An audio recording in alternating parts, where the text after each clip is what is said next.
Our tale from Trench Crusade today takes us to Ekron, the foetid jewel of the Black Grail, where the walls sweated as if they lived, where the dead were counted with more care than the living, and where I, Sir Malrec Veyn of the Order of Flies, learned what service truly meant. I had thought myself hardened by campaign, anointed by rot, and secure in the favour of the Grail. Then I was given 7 ordinary days in the Holy City, and by their end I understood that in Ekron even a plague night was only another offering ripening on the hook. My name was Sir Malrec Veyn, and when that week began I believed I understood my place in the world. I had worn the swelling plate of a plague knight for 17 campaigning years. I had crossed trench labyrinths in phosphor rain. I had broken pilgrim redoubts with mace and pestle-shot carbine. I had ridden corpse barges through channels thick with rendered fat and blessed runoff from the vats. I had taken the fly oath in the chapel pits beneath Hadramalek, where a novice was shut in darkness with a bowl of sweet carrion and told to listen until the wings came. I had listened. I had endured. I had opened my visor at dawn with flies nesting in the folds of my gorget, and I had given thanks. Because of all this, I believed Ekron would be merely another posting, larger in scale perhaps, richer in stink, fuller in ceremony, but governed by truths I had already accepted. Obey the chain, feed the war, trust decay. All flesh failed, but failure was not defeat when it happened in the Grail's pattern. That was what I believed on the first morning, when the bell of the 9th distension called the Barracks awake and the city of Ekron exhaled around us. Our barracks stood in the western military quarter, between the ossuary forges and the lower lice cisterns, inside a rectangle of stone so old it had sunk at the corners. No window admitted clean light. The openings were narrow and hooded, meant to keep the damp and hold the slow medicinal heat that rose from the plague channels beneath the floor. We slept by lance clusters, 8 plague nights to a chamber, with our squires and bonded Grail thralls in the rooms below. The walls were painted in old grease and black devotional inks, showing the cup, the worm, the fly, and the opened gate. In the mortar between stones, generations of soldiers had pressed tokens, finger bones, rusted bullet heads, prayer strips written on human skin, medals stripped from enemy corpses, children's teeth taken as alms from pilgrim trains still crawling toward the city to be consumed. When the bell rang, I opened my eyes to the familiar taste of iron and honeyed rot. A brazier in the center of the chamber burned plague resin, the smoke greenish and slow. My brothers in service stirred on their slab bunks as chain links clicked and leather straps creaked. No one spoke at first. The first waking belonged to the insects. There were always flies in an order of flies barracks. They lived in our blankets, in the lintels, in the seams of our padded arming coats. They wintered in the warmth of our armor stands and hatched in any cup unwatched for an hour. When the bell rang, they rose in a black shimmer from the rafters and made their morning circuit over our faces, lips, and open hands, tasting us to see what had changed in the night. I sat up. My joints ached as old campaign joints always did, though the ache no longer came from age alone. A plague knight's body was never left to itself. We were fed tinctures, phlegm sacraments, marrow broths thickened with temple spores, and once each season the surgeon priests opened us in prescribed places to insert new reliquaries of rot. The strong survived and thickened. The weak softened in the lungs or flowered with tumors in the gut and were taken to less martial vocations. My own frame had grown larger over the years, not with the handsome mass of a noble champion, but with a heavy swelling density, as if each campaign had packed more grave earth behind my ribs. I slid my feet onto the stone and bowed my head. Across from me, old Sir Olis Wren, who had been in armor since before I first took vows, whispered the dawn response. From sweetness, corruption. From corruption, endurance. From endurance, victory. The rest of us answered from our bunks. From victory, offering. Then the day began in earnest. We dressed first in linen wraps soaked overnight in warm vinegar and corpse salt. This cut the rash that grew beneath plate, or so the surgeon priests promised. Over that came quilted arming coats patched so many times that no original cloth remained. Then the attendants were called. My bonded thrall that season was called Terran.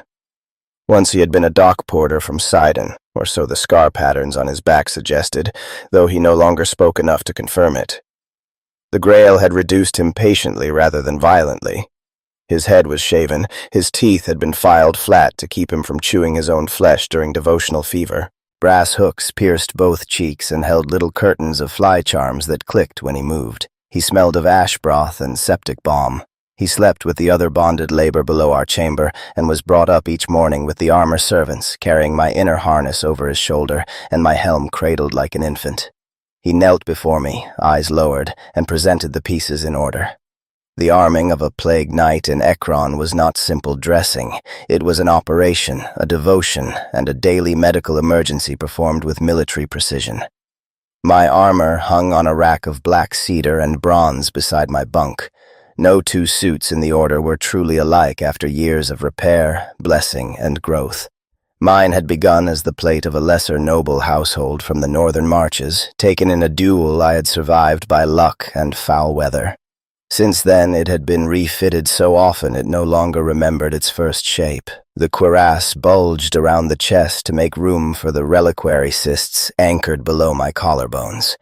The left pauldron carried a bronze fly the size of a man's head, its wings etched with campaign litanies and sealed with lacquer made from rendered eye jelly.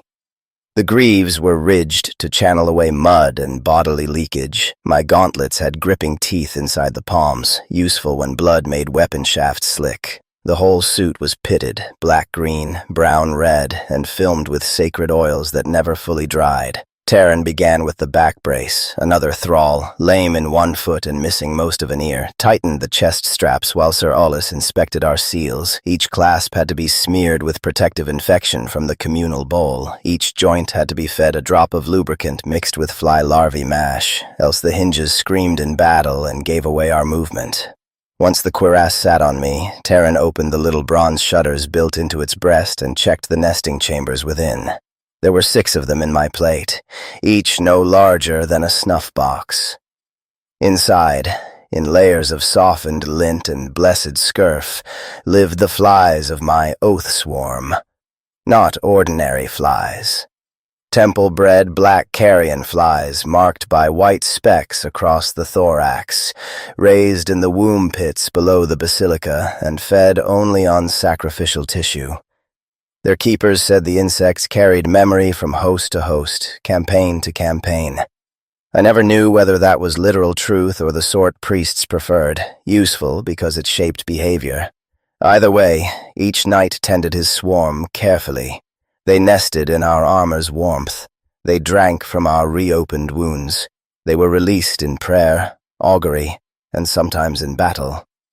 Terran held the chamber up to the brazier light. The flies stirred lazily in the heat. Good. If too many were dead, we had to report it, and questions would be asked about impurity, neglect, or favour withdrawn. Then came the unguents. He painted the inside of my gorget with grave tallow to prevent chafing. He dabbed black balsam beneath my nostrils, partly to harden me against the city's smell and partly to attune me to the sweeter notes beneath it. Ekron had layers of stink as a great cathedral had layers of song. There was open sewage, yes, and charnel gas, and the wet dog smell of packed humanity. Beneath those lived other scents, more intimate to the Grail. Boiled marrow, vinegar pickles from fermentation chapels, old copper, candle wax blended with pus, spice from funeral kitchens. The city was an anatomy with all its cavities exposed. When the helm finally descended over my head and the clasps sealed under my jaw, the world narrowed into the familiar framed dark. Vision through the slit became a discipline again. Breath rebounded warm from the metal. I heard the chamber differently, the clicks of armor, the breath whistles of other men, the faint muttering of thralls, all turned into chapel echoes. Only then did we speak as soldiers rather than supplicants. Sir Aulus gave the roster. Sir Hadric Pole, broad as an ox and half as subtle, had trench rotation. Sir Balon Creel and his file were assigned to gate muster at the southern intake. I was to report to the quarter command courtyard for civic escort, then to corpse accounts at second ramp, then to evening watch in the street of sealed tongues. It seemed a lowly chain of duties for a veteran, but Ekron had a way of making every assignment feel like part of a larger organ whose whole shape you never saw. We descended to the mess hall in full plate. The floor below was crowded with lesser troops, corpse guards in scale coats, pox levies in patched leather, and hooded scribes with wax tablets hanging from their belts. The corpse guard were easier to distinguish by posture than by arms. They stood too still. They were not dead, not truly, but they had passed through so much preservative prayer, fungus smoke, and obedience surgery that much of the human haste had gone out of them. Their breastplates were lacquered with funeral tar. Their halberds had hooks for dragging bodies from heaps. Their faces, where visible, were waxy and expressionless, cheeks sunken against drilled discipline. In campaign cities, corpse guards held gates, defended wagons, watched prisoners, and most importantly, guarded the dead on their way to becoming useful. Breakfast was trench barley boiled in bloodstock and served with lard bread. Taryn stood behind me while I ate through the grill ports of my helm, sliding spoonfuls into place with practiced patience. On campaign, we often ate worse. In Ekron, the food was plentiful, but every abundance had purpose. Men were built up here because the city was always deciding what shape they would next take. After mess, I crossed the inner yard. Dawn in Ekron never came cleanly. A pale green light seeped over the walls rather than shining, as if the sky above the plague haze had forgotten how to be blue. The city stretched far beyond our military quarter, rising and sinking across old ruins, trench embankments, burial towers, collapsed cathedrals made into granaries, and new plague architecture grown around them like barnacles. Echron had once been a port, then a fortress, then a ruin, and then, under the Black Grail, a living machine of war and sanctified decomposition. Nothing truly left the system. Refuse became mash. Mash became feed. Feed became soldiers, thralls, flies, lamp fat, soap, mortar binding, or the medicinal broths issued in infirmaries and chapels. Corpses were the city's most stable currency, and everything from theology to traffic law reflected that fact. The quarter command courtyard was already busy. Mule carts groaned under sacks of lime, pox levies drilled with shovels. A battery of plague mortars was being winched toward the eastern ridgeline, each barrel crusted with devotional wax seals and painted fly sigils. Nearby, gunsmith monks tested the magazine springs of rust-shot carbines in tubs of hot brine. Ekron's arsenal had no single style. Old Crusader steel stood beside heretic improvisations. Rifles with polished walnut stocks shared racks with bone-handled trench cleavers, hooked boarding pikes, hand-bombard tubes, gas bells, spore canisters, and grenade bundles packed in stitched skin. It was not elegance. It was appetite made into logistics. A clerk in a yellowed mask gave me my first route tablet. I was to escort a civic inspector through the corpse lanes of 3rd District and then witness the transfer of 247 recent dead from the harvest houses to 2nd Ramp. A senior plague knight's seal was required because corpses vanished easily in Ekron if no one important watched them. I found the inspector waiting by a cistern. She was a narrow woman in layered wax cloth with a hood shaped like a beakless physician's cowl. Her left hand was gloved in copper mesh for counting tags without direct contact. 3 corpse guards flanked her. She introduced herself as Auditor Seska and did not look especially honored to have a knight assigned to her. "You are Sir Malrec Veyn," she said, checking a slate. "You will witness, not interfere, unless ordered. If the tally breaks, I need your seal and your sword." "If the tally breaks badly enough," I said, "you will need more than that." She gave me the briefest glance, measuring whether I jested. Finding none, she began to walk. That was how I first entered the living body of Ekron proper. The streets nearest the barracks were broad enough for wagon columns, but as we descended toward 3rd District, they narrowed into old market veins roofed by laundry lines, bridges, hanging cages, and pipework dripping into channels cut down the center stones. Every wall sweated. Every lintel carried a family shrine made of jawbones and cups. The population thickened until the lanes became a slow argument of bodies. Thralls in neck frames pulled handcarts full of bones. Children in plague bells ran errands for tanners and boil surgeons. Blind chanters sat cross-legged on steps and recited the 40 blessed dissolutions for coin. Women in funeral aprons scrubbed stoops with brine. A squad of corpse guard marched past carrying long fire hooks for house purges. On a balcony overhead, a pair of novice priests shook maggot meal onto pigeon coats as if feeding doves. What struck me most was not chaos, but order. Ekron stank, sweated, buzzed, and steamed, but it did so according to rules. There were chalk arrows showing traffic direction for corpse carts. There were posted hours for the opening of gutter gates. There were color cords on doors indicating infection class, tax compliance, and whether a household owed a body tithe. Every fifth corner held a weighing post where loads of salvage or remains could be assessed and stamped. The city was a plague metropolis, yes, but also a governed one. Disease here was not accident, it was ministry. The harvest houses stood in a row along a descending lane near the old river wall. Their facades had once been merchant halls. Now their shutters were iron, and their signs marked with fly sigils and intake numbers. This was where the district dead came first, tagged by family or guard patrol to await sorting. Some had died naturally, if such a word still applied in Ekron. Some from work accidents, some from feast sickness, some from knife quarrels, some from patrol beatings, some from the divine attentions that passed through poor districts when tithe quotas lagged. Inside the first house, the air was cool and sweet in the worst way. Tables ran in rows, bodies lay stripped and gray beneath linen marked in ink. Scribes moved among them with count boards. A boil priest opened abdomens with a crescent blade while two masked girls collected fluid in glazed bowls. Nothing was discarded. Even the fillings from teeth went into a tin for recasting. Auditor Seska worked quickly, tapping tags, dictating numbers, correcting clerks. I followed with seal tablet in hand, watching for substitution, theft, or sudden devotional seizure among the workers. A city like Ekron bred 3 constant hungers: private greed, piety, and appetite, and any one of them could make a corpse vanish before it reached its assigned use.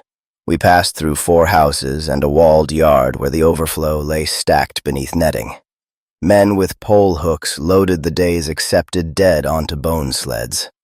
These were drawn down toward the corpse ramps, broad descending inclines of slime-dark stone that led into the processing levels beneath the district. Carts and sledges went down full and returned light with scraps, broth barrels, strip leather, and stamped ash sacks. At second ramp, the traffic grew dense enough to halt us. Here the city showed its teeth openly. The ramp mouth was framed by black columns carved with scenes of holy rot, kings unmade by worms, cities opening themselves to insects, chalices spilling not wine but a thick streaming darkness from which hands reached up in gratitude. On either side stood corpse guard with pole arms grounded. They controlled the flow by horn calls, 1 blast for carts, 2 for infantry, 3 for priesthood. The stone underfoot was grooved by centuries of drag marks. Overhead hung a chain net to keep desperate scavengers from climbing down the outside face. Below, through steam and half-light, I could see the harvest works themselves. Great platforms, hook cranes, sorting troughs, furnace mouths, vats where strips of flesh were boiled from bone, teams of thralls turning winches, clergy in aprons stained black-red to the elbow. The smell there was overwhelming even through the balm beneath my helm, but not random. Fat, lye, clove, burnt marrow, wet rope, disease tinctures. It smelled like an entire doctrine reduced to practical form. I had seen corpse works before. No veteran of the Grail had not. But the scale of Ekron's was cathedral-like. This was not an ugly necessity hidden behind walls. It was a civic sacrament operating in open view so every citizen knew what became of him and why he must still be grateful. A disturbance broke out near the 3rd weighing station before we could descend. One of the families at the queue had come to dispute a reassignment. Their dead, an old woman wrapped in her own curtains, had been stamped for nutrient vats when the family's door cord marked them as eligible for reliquary rendering. Such disputes were common enough to have procedures. The son shouted anyway. He shouted that his mother had sung in procession and deserved better than broth. He shouted that his bribe had been paid last month and the clerk was cheating him. He shouted until one of the corpse guards struck him across the mouth with the haft of a halberd, and he folded neatly to his knees, blood stringing from his lips. Auditor Seska did not pause. "Record complaint," she said to a scribe. "Reclassify if temple rolls confirm choir service. Take the body below." The old woman went down the ramp. The son was dragged to a side pen to learn patience. The line resumed its movement. That was Ekron. It did not deny grief. It processed it. By the time the transfer was complete, my armor had warmed enough that the flies in my breast chambers had become active. I could feel them behind the shutters, a tiny collective pressure like bubbling broth. The city's rhythms had entered me.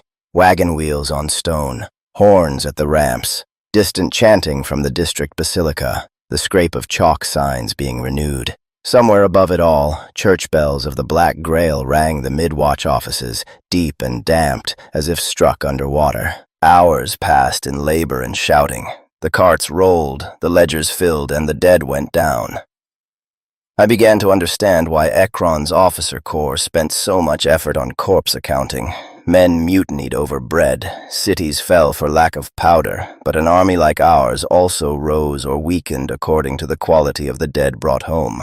By dusk, my armor was spattered to the knees. Terran met me at the barracks gate with a rinse bucket and little regard for the fact that the sun, such as it was, had not fully set. He washed my sabatons while I stood and looked eastward past the rooftops. There the outer trenches lay beyond the city walls and earthworks, a web of scars running toward the distant fronts. Smoke marked artillery work. The occasional flash of guns lit the lower clouds from beneath. Ekron's whole existence leaned toward that horizon. Every vat, prayer, tally board, and hook in the city fed those trenches. That night in the mess hall, Sir Hadric was in a boisterous mood, which made him less intelligent than usual. "Did you see the northern carts?" he asked around a mouthful of broth bread. "Pilgrim armor still on half of them. Wasteful enemy. They send their dead to us half prepared." Sir Bellon snorted. "The enemy wastes everything, especially men. That is why they pretend their martyrs go upward, easier than admitting they come right back down." There was laughter. I joined it. At the next table, a younger knight crossed himself in the Black Grail fashion and toasted the quartermasters of heaven. Only Sir Olis did not laugh. He sat with his hands folded, his face creased like leather left in a drain, and watched the hall as if listening for a note the rest of us could not hear. Later, when the bowls were cleared, he said quietly, "Ekron is generous because Ekron is hungry. Do not mistake one thing for the other." Sir Hadric rolled his eyes. "You have been saying that since I grew my first boil, old man. And still you have not learned from it." I remember that exchange because of how ordinary it seemed. Veteran caution, younger bravado, Barracks philosophy no one had time to respect. Yet something in Ulysses' tone stayed with me as I slept. On the third day, I was assigned beyond the walls. The order came before dawn, stamped with trench command. My file was to reinforce the outer line at the eastward ash berm, where enemy probing had tested the wire and one plague mortar emplacement needed veteran oversight. I welcomed it. Cities, even holy ones, could make a campaigner restless. The trench line at least spoke plainly. We rode out on a mule-drawn armor wagon as far as the third gate, then marched on foot through the outer mustering yards. Ekron's walls from within had seemed immense. From the military berm beyond them, they seemed like a mountain range of soot-black masonry patched with newer gun platforms and shrine turrets. Corpse cranes swung over the lower gatehouses, smoke from lime pits curled along the base. Above, on parapets, corpse guard silhouettes stood in ranked stillness between banners marked with the fly. Past the walls, the land had long ago surrendered to war. Mud flats, ruined orchards cut into fire lanes, saint statues half buried to the neck, smashed villages burned down to their stone footings, communication trenches snaking in every direction, cabled posts carrying field telegraph lines wrapped in charms against sabotage, shell craters full of yellow water, rotting chevaux de frise. The air tasted of wet ash and spent propellant.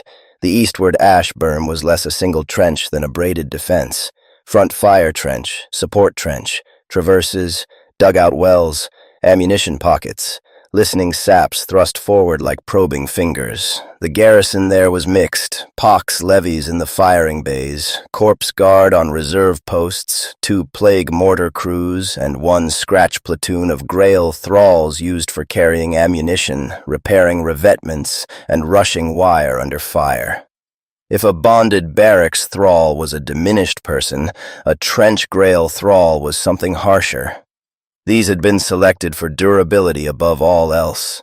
Thick collars riveted at the throat, stitched unit marks across shaved scalps, drug burns on the arms.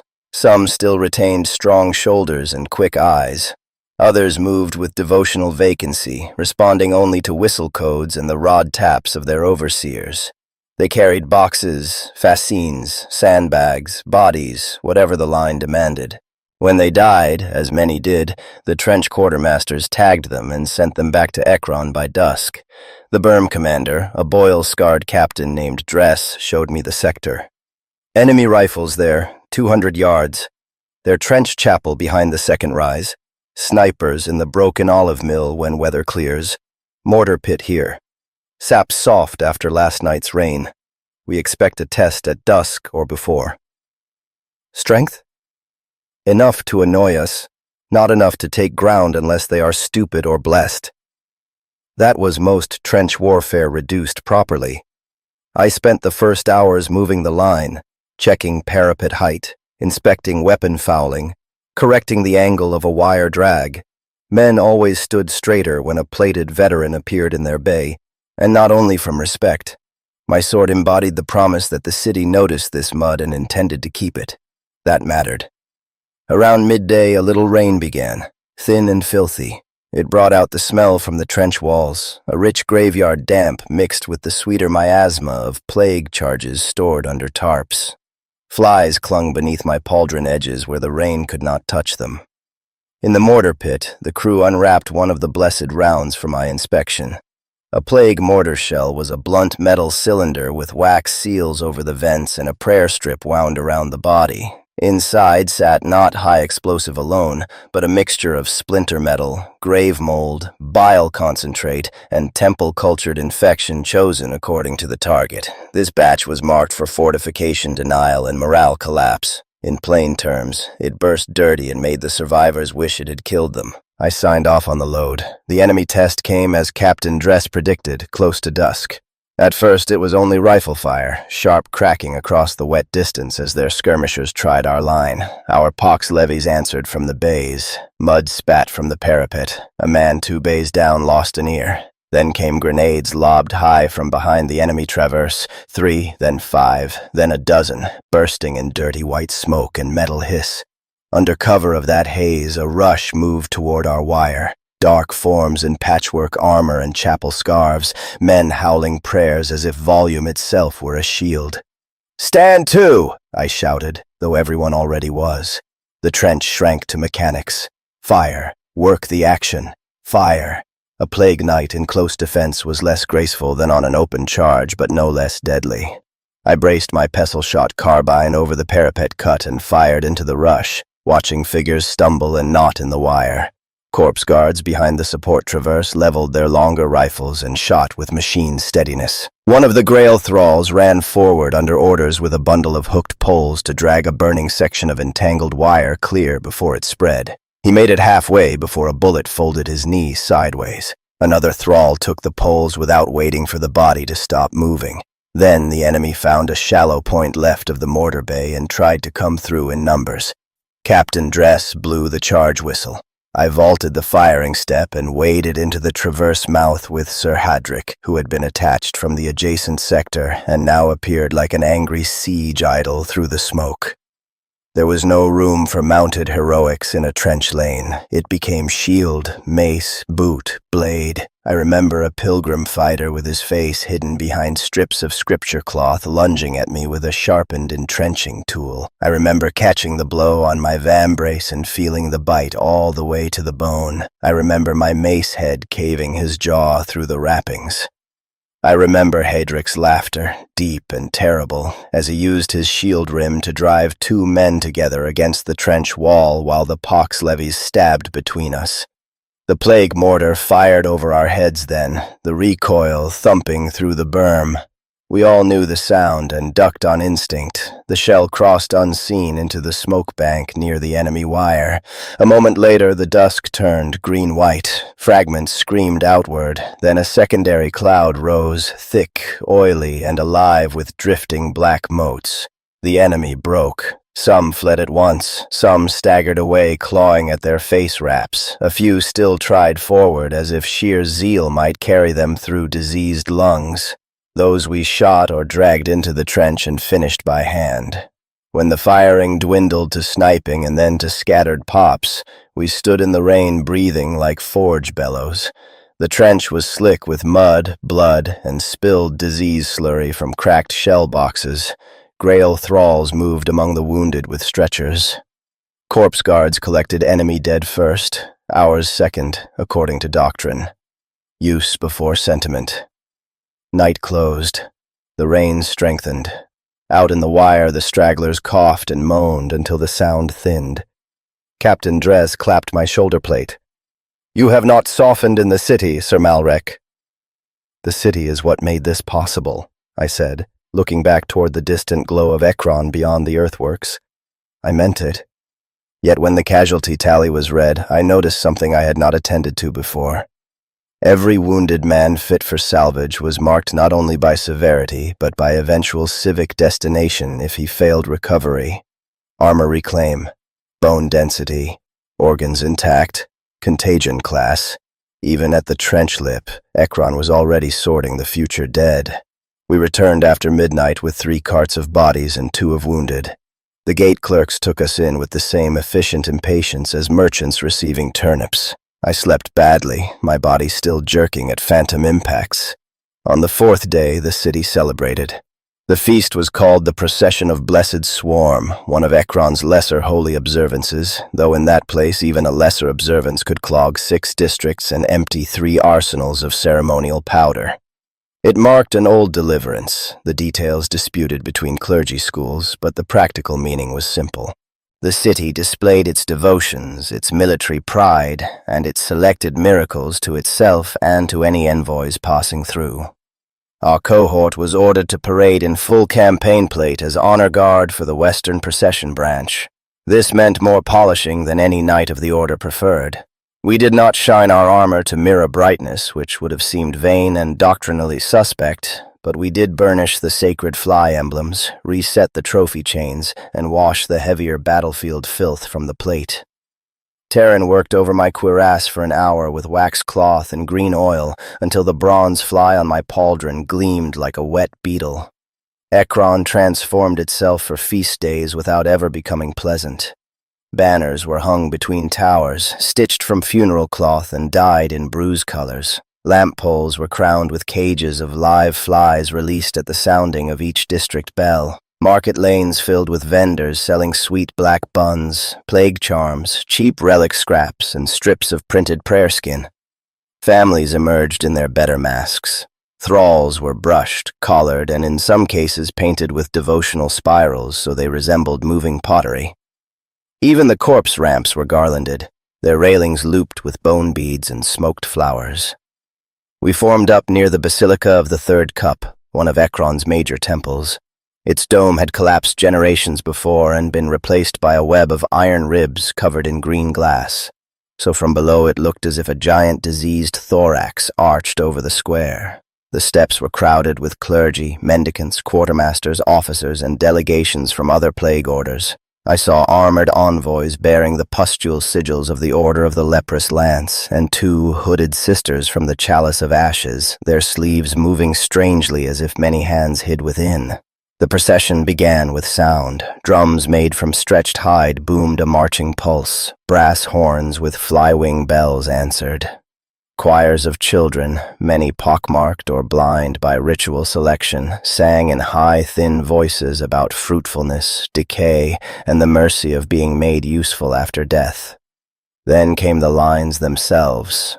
First the clerics with censers, then the reliquary litters carrying famous saints reduced to arranged bones and sealed rot, then the guild banners, then detachments of corpse guard, halberds upright, steps perfectly measured, then our order, the plague knights of the western quarter, armor heavy and insect emblazoned, advancing two abreast while the crowd murmured and the flies thickened in the warm air. I had marched in triumphs before, but Ekron's crowds did not cheer as other cities did. They watched with an intensity that bordered on hunger. Children pointed at our armor nests. Old women reached to touch the hems of our cloaks and then touched their own lips. Young laborers stared at us as one might stare at a butcher's knife, admiring its function while suspecting its future relevance. The route carried us through the civic heart. We passed the counting towers where corpse tallies for all districts were posted weekly on blackboards. We passed the great cistern square where thralls turned treadwheels to raise plague water into the upper channels. We passed the House of Tithes, where body dues and flesh exemptions were negotiated. Everywhere the smell of incense tried and failed to master the smell beneath. Halfway through the march, the horns changed note. Priests dropped to their knees. The crowd followed in ripples. Even the corpse guard lowered halberd tips. Word passed along the file like static. A herald of Beelzebub approached. I had never before stood so near one.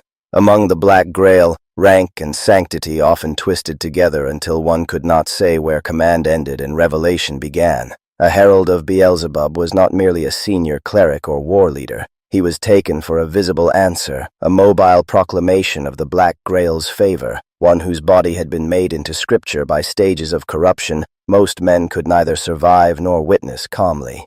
He came beneath a canopy of black silk held by 6 attendants whose masks were sealed shut.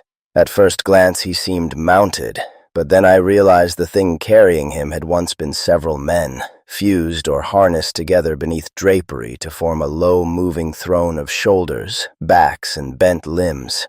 Upon that obscene palanquin sat the herald in layered robes of mold dark velvet and gold thread, his frame vast and somehow both swollen and skeletal. His skin, where visible through rents in the cloth, shone with the damp translucence of wax left near flame. Around his head circled flies in such density they formed a shifting crown. His face was mostly hidden by a veil of bead chains and parchment strips, but I glimpsed one eye, enormous and milk-filmed, rolling with serene awareness. His hands were bare. Each finger ended in a lacquered nail like a little blade. Rings set with teeth gleamed on every knuckle. The air changed as he passed, not merely from incense. Men and women around me trembled. Some wept, some gagged and called it blessing. The flies from my own armor chambers pressed against their shutters so hard I heard them ticking. The herald raised 2 fingers and silence moved outward through the square as if pushed. When he spoke, the voice did not seem to emerge from one mouth. It came layered, wet and whispering, with a deeper resonance beneath the words, as though the city drains themselves repeated him. Blessed are the gathered, the counted, the rendered, the carrying, the pierced, the fed. Blessed is Ekron, whose walls do not waste. Blessed are those in armor, for they keep the harvest from interruption. Blessed are those without armor, for they become the harvest in due hour. The crowd answered in one voice, all are held in the cup. He turned his covered face toward our line. I felt absurdly as if I had been singled out among hundreds. Plague knights, he said, keep your seals, the city ripens. Then he passed on. The procession resumed as if after a gust of weather. For the rest of that day, I carried unease under my breastplate like a hot coal. It was not fear, exactly. More a sense that something in Ekron had glanced at me and found me already known. That evening, feast duties kept us in the square until well after dark.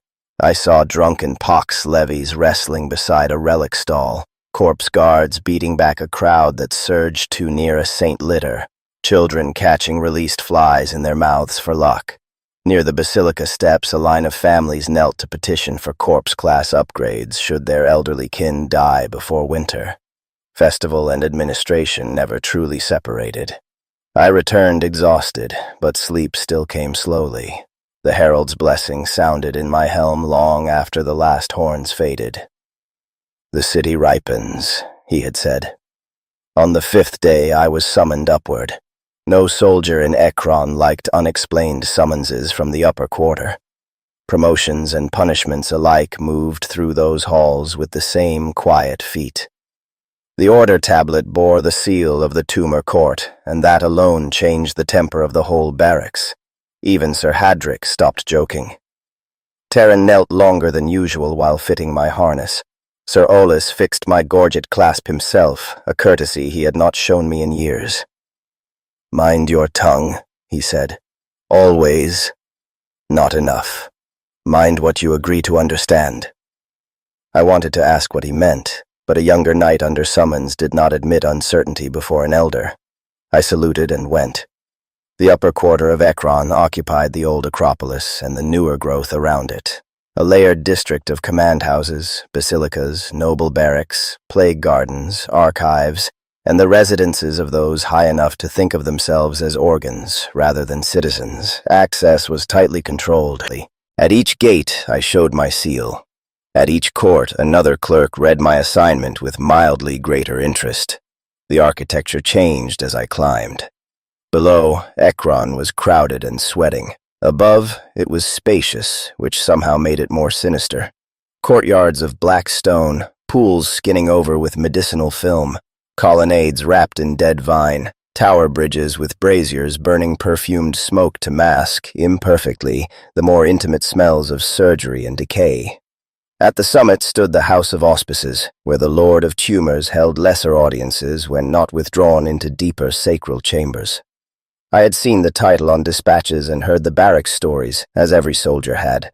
Some said a Lord of Tumors was no longer a person, but a colony wearing memory like a mask. Others said they were the true accountants of the Grail, reading destinies in swellings as navigators read stars. All versions agreed on one point: you did not seek an audience, you were grown toward one. I was taken into a chamber hung with dark gauze and lit from below by green lamps. The floor mosaic depicted grapes, but each cluster resolved on close inspection into tumors, cysts, and knotted flies. At the far end, upon a broad chair that seemed half throne and half operating frame, sat the Lord of Tumors. He had once been a large man. That much could still be guessed. Now he was a layered enormity contained by robes, cushions, and bronze support arms. His face remained the most human part of him, though even there the skin was stretched too smooth across one cheek and gathered into glossy folds along the other. One eye was sharp and dark. The other sat behind a membrane that blinked sideways. Rings gleamed on fingers thickened by elegant swelling. When he breathed, I heard tiny interior cracklings, as though little sacs opened and closed beneath the silk. Beside him stood Mother Seraphine, chief barracks surgeon priest of our quarter, hands folded inside waxed sleeves. That she was present told me this was no mere commendation. I knelt and gave the proper forms. The Lord of Tumors studied me for so long that my neck began to ache beneath the helm. "Sir Malrec Veyn," he said at last. His voice was mild, cultivated, almost kindly.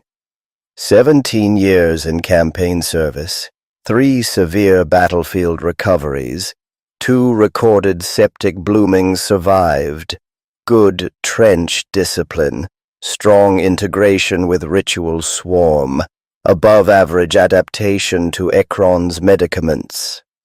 I kept my eyes lowered. "I am honored by the notice, my lord." "Are you content in the city?" "I am honored by the posting." "That is not what I asked." I hesitated one fraction too long. "Ekron is vast. One corner of his mouth moved. A soldier's answer. Good. Vast things are difficult to love all at once. One learns them by district, by duty, by smell. You have seen the ramps? Yes, my lord. The trenches? Yes. The feast? The herald? Yes. Then you have begun. He leaned slightly forward. I heard the minute wet shifts inside his robe. Tell me, Sir Malrec, what is the purpose of a plague night? It seemed a catechism question. I gave the correct soldier's reply. To hold ground, break resistance, defend the harvest, and embody the endurance of the cup. All true, he said. All preliminary. The chamber felt hotter inside my helm. Ekron does not merely send warriors outward, it receives them back inward. Armor is not only protection, rank is not only privilege, durability is not only utility. We cultivate what can bear further revelation. My lord, do not trouble. If you are fit, you will be taught in measure. If you are unfit, you will still be useful. There is consolation in such certainty, he gestured. The surgeon priest approached with a tray holding 3 small ampules and a folded strip of black cloth.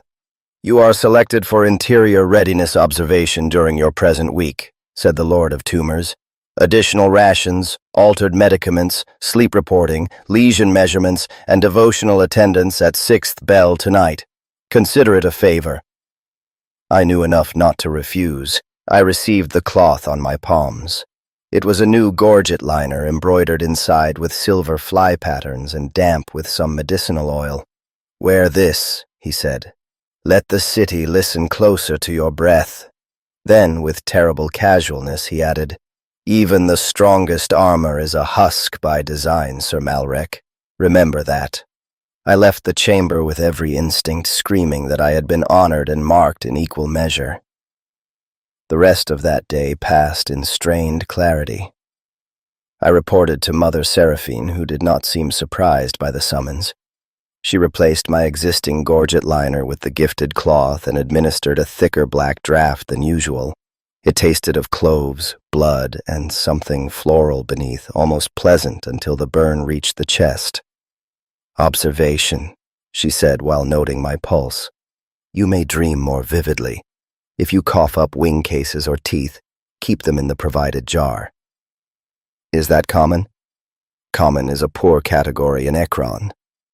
At 6th bell, I attended devotional office in a side chapel attached to the Barracks infirmary.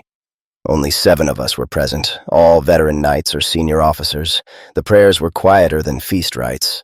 No drums, no crowd, only the drone of a single priest and the measured opening of small bronze boxes set before us on the floor. From each box rose flies. They circled the chapel lamps, settled on our pauldrons, then on our exposed hands. We were instructed not to brush them away. The priest spoke of receptivity, ripening, and the false vanity of imagining oneself a final form. I had heard similar theology before, but never with such emphasis. Not even a night, he said, was an end state, only a stage capable of gratitude. That night, I dreamed of the ramps. In the dream, I walked them alone without armor. The stone beneath my feet pulsed like a throat swallowing. Carts passed me carrying not corpses but sleeping knights, their helmets on their chests, their hands folded. Terran stood at the bottom holding my shield like a serving platter. When I reached him, he lifted the shield and inside it lay my own heart, packed in flies. I woke before dawn with my whole body damp and the new liner at my throat smelling faintly sweeter than before. On the 6th day, the city's surface began to split. Trench alarms sounded near midday, but they did not send me to the walls. Instead, my observation orders kept me within the urban quarter for reserve readiness. That was worse. A soldier hearing battle from a city interior felt himself turned into furniture. I spent the morning attached to a convoy detail moving supplies from the harvest works to the eastern gate. Broth casks for the line, rendered fat for lamps and gun greases, bone meal sacks for trench reinforcement and chapel mortar. Medical barrels sealed in red wax. The carts rolled under guard through increasingly agitated streets. Rumors had outrun the official horns. Some said the enemy had launched a great assault. Some said an outer St. Four had fallen. Some said a trench plague had escaped its shell line and was coming back toward the city on the wind. Ekron's citizens did what disciplined citizens do in crisis. They kept working while watching everything. At one choke point near the House of Tithes, we had to halt for a sacred procession leaving the upper quarter unexpectedly. This one was nothing like the festive parade 2 days earlier. No banners, no children, no music except a slow-struck bell. Corpse Guard marched ahead, clearing the lane with halberd shafts.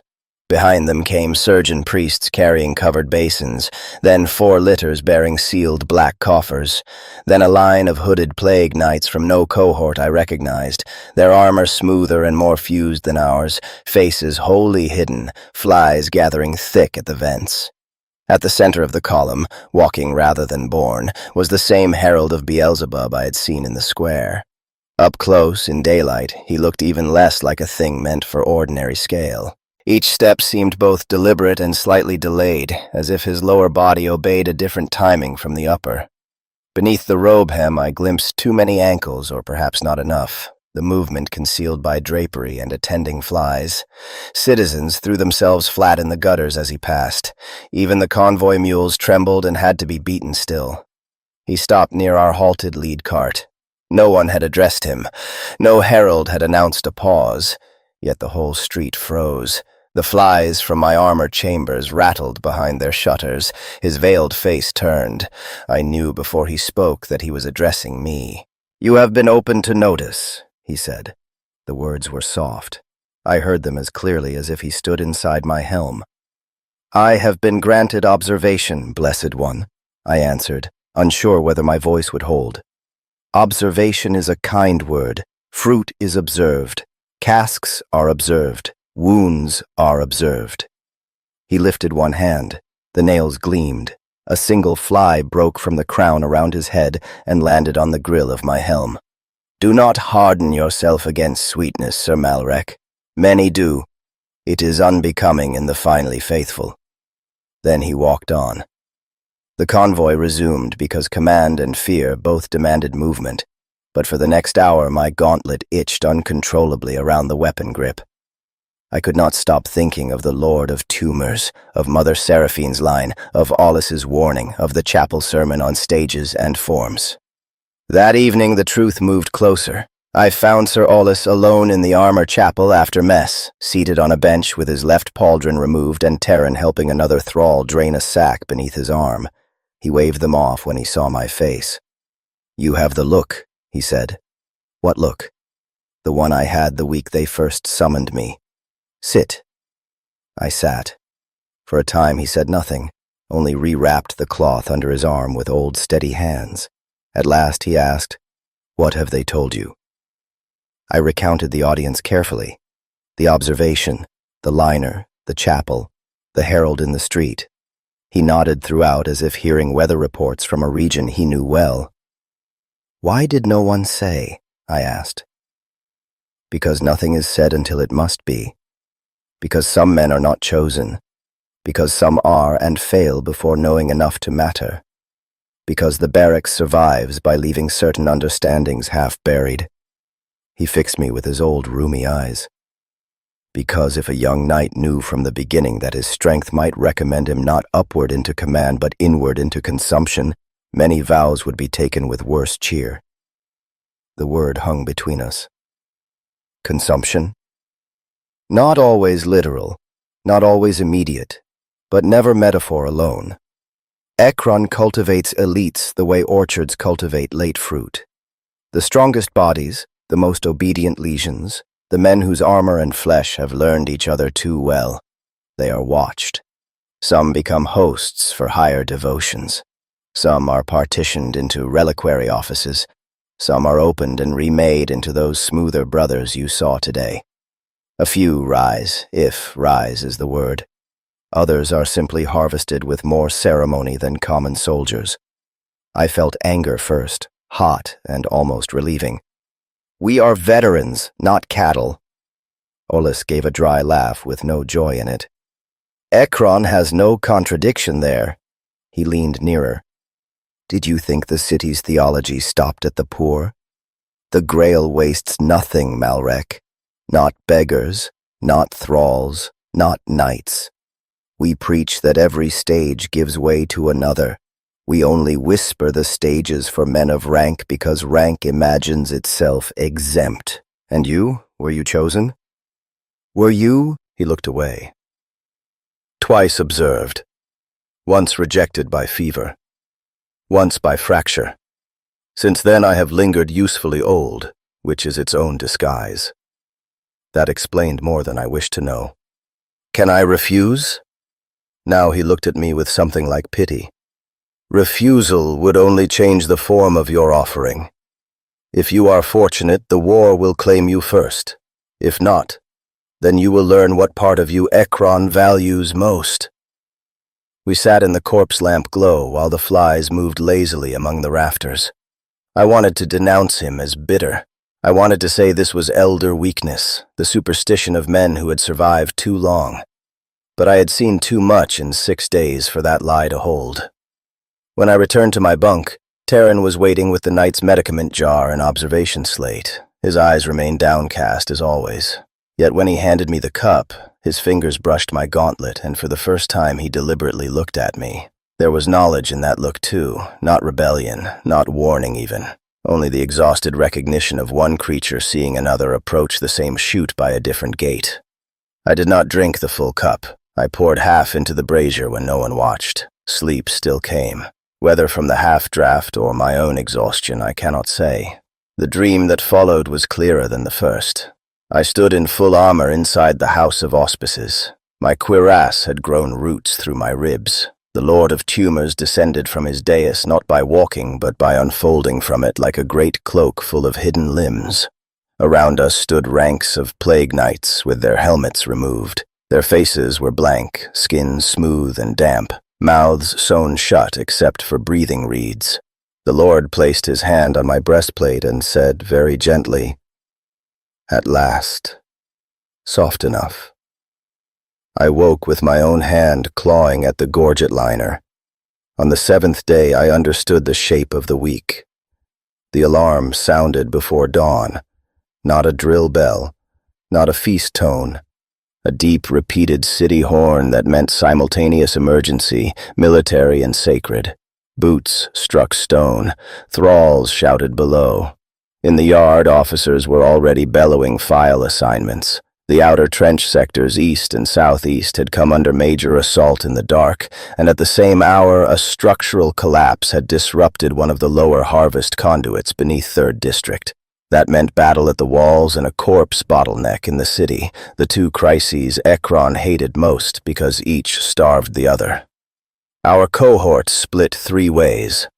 Sir Hadric took the fastest files to the gate. Sir Olis and I were ordered first to 3rd District to secure the conduit breach, restore corpse traffic if possible, then redeploy outward if reserves still stood. It was a brutal assignment, exactly the sort of knot Ekron expected veteran knights to cut. We marched through half-lit streets already packed with runners, priests, carters, and frightened civilians being shoved aside by corpse guard. Smoke rose from somewhere near the river wall. Bells clanged counterpoint to the long horns. At the district edge we met the first wave of the stench, not ordinary charnel smell but a deep subterranean release, as if a clogged gut in the city had ruptured. The conduit collapse had taken part of a harvest house floor and a section of ramp wall with it. 2 corpse sledges and a worker gang had gone down into the processing level below, blocking the main lower channel where the night's intake was meant to pass. Bodies now choked the upper queue, carts jammed wheel to wheel, families and clerks screaming, traders trying to reverse loads, and all of it under the threat of panic because the district understood instinctively that if the dead stopped moving, disease and hunger would quickly change shape. This was not glorious work. It was command in rot. Sir Olis took the square and restored order with a voice like a shovel. I led a descent team into the breach. We climbed down broken masonry by lantern light, accompanied by 6 corpse guards and a dozen thralls with hooks, ropes, and face wraps. Below the conduit was a tunnel wide enough for 2 sledges abreast, lined in slime-glazed brick. One wall had buckled inward. The fallen mass had pinned workers, shattered carts, and split open several casks of broth starter so that the floor had become a foul river of marrow soup, splintered wood, and human remains in various stages of assignment. The first task was not rescue. That was another Ekron truth. The first task was restoring flow. We cut free what bodies we could reach. Living workers were hauled aside if convenient. Dead were retagged on the spot. A trapped overseer begged me through a crushed rib cage to spare his left arm because he was right-handed and could still keep accounts. I told him to save his breath, then ordered the masonry shifted. The stone came off and the arm came with it anyway. Hours disappeared in choking heat and lantern smoke. More carts backed up above. Somewhere in the city, a new horn pattern sounded for reinforcements to the eastern wall. Still, we worked. The corpse guards were tireless. The thralls bent and pulled until their collars sawed raw grooves in the skin. By mid-morning, we had a narrow lane reopened down the tunnel, and the first backlog sledges began moving again, scraping through slop toward the lower works. Then the secondary collapse came. The warning was only a groan through the brickwork and a rain of dust. I shouted for withdrawal, but half the team was still in the choke point. The ceiling sagged. A support arch cracked. Stone and filth came down together. I remember impact. Darkness, the shriek of a lantern, then weight, terrible and intimate, across my back and left side. My armor saved me. It always had. This time it also trapped me alive. I was wedged beneath fallen brick, one arm free, one pinned, my helm driven sideways against a beam. Somewhere nearby, men were screaming. Somewhere farther away, Olis shouted orders down the shaft. I tried to move and could not. My breath came short against the crushed cuirass. Something warm spread under the new gorget liner. Then I heard the flies, not the muffled stirring of my own nest chambers. Louder, outside and inside both. The impact must have jarred the breast shutters loose. I felt them moving across my neck, my cheeks behind the helm, under the padding, into the wet warmth where the plate had split skin. Instinct made me want to thrash. Training held me still. In the dark, under the rubble, with the city literally collapsed on me, I understood what Ekron had been doing all week. The armor ritual, the observation, the altered medicaments, the extra attention to lesions and breath. They had not simply been honoring a veteran, they had been testing permeability, watching how body, plate, swarm, and doctrine might meet under pressure. A soldier's panic became very small when compressed beneath stone. Thoughts narrowed. I remember absurd details, the taste of brick dust through the helm, the sticky slide of one fly under my collar, Terran's look the night before, Olis saying the city ripens, the herald saying fruit is observed. Hands reached me at last. Corpse guard first, methodical, levering stone. Then Olis himself, face hidden in a rescue wrap, one old eye fierce above it. "Hold!" he barked. "We have you." It took 6 men and 2 pry bars to free me. When the pressure came off my chest, I nearly blacked out. They dragged me clear through the slop and propped me against the tunnel wall while Mother Seraphine's assistants, who had descended with the second response, checked whether my plate should be cut away. The answer came swiftly and chilled me more than the collapse had. "No," said one assistant after inspecting the broken seam and the flies already clustered there. "Stable integration. Take him up intact. Inform the house." Stable integration, not wounded knight, not emergency surgery, not save the man. Inform the house. They hauled me out on a sled because walking made the world tilt. In the square above, the backlog was moving again, corpse carts rolling toward the ramp under shouted direction. Citizens watched from doorways. Some crossed themselves. Some stared with that same hungry attention I had seen during the procession. I should have been sent to the barracks infirmary. Instead, a sealed order awaited before the rescue team had even cleaned the slop from my greaves. By command of the tumor court, Sir Malrec Veyn was to be transferred immediately to the House of Auspices for advanced sanctified treatment and evaluation. Suitable escort assigned. Compliance mandatory. Olis read it before I did. His shoulders lowered the slightest fraction, as if an old wager with fate had finally been paid. "Can you stand?" he asked. "If I must." "You must." So I stood. We went uphill through the city while the horn still called men to the walls. I felt each step in my split ribs. The flies did not leave the broken seam. If anything, they burrowed deeper into the warmth. The gifted gorget liner clung to my throat like damp skin. At the House of Auspices, I was not made to wait this time. The Lord of Tumors received me in a smaller chamber, more private and far worse. Here the walls were tiled in green glaze and inset with little viewing windows behind which shadowed attendants moved. Brass instruments hung in rows. Stone tables stood ready with drains cut into them. A font in the corner held dark fluid in which floated white petals, or perhaps fragments of tissue. The air was cool and sweet enough to mask all other smells. He regarded my damaged armor with open satisfaction. "There," he murmured. "The city speaks through pressure." I knelt because my body still obeyed forms even while my mind rebelled. "My lord, I request infirmary treatment and redeployment," I said. "You request according to your understanding," he replied. "I answer according to mine." Mother Seraphine stood nearby, already prepared. Aulis had not been permitted past the outer doors. The Lord gestured and attendants moved to unfasten my helm. I resisted by instinct alone, a backward jerk of the neck, gauntlet tightening on the chair arm. The corpse guards stepped closer at once. "Easy," said the Lord of Tumors, still gentle. "Had you been meant for ordinary recovery, you would have been cut free below. Instead, the integration held. Do you know how rarely it holds so beautifully?" The word beautifully sickened me more than any threat would have. My helm was removed. Cool air touched my sweat-slick face. Flies rose and settled again. I looked at the Lord directly and saw, not madness, but perfect administrative devotion. That was the horror. He believed utterly in the kindness of this process. "What am I to become?" I asked. "More useful," he said. "Perhaps more holy, perhaps more divisible. We do not dictate outcomes too tightly. We cultivate conditions. The strongest plague knights often imagine their purpose is to stand forever between the city and its enemies. That is admirable, but shallow. You have already done that.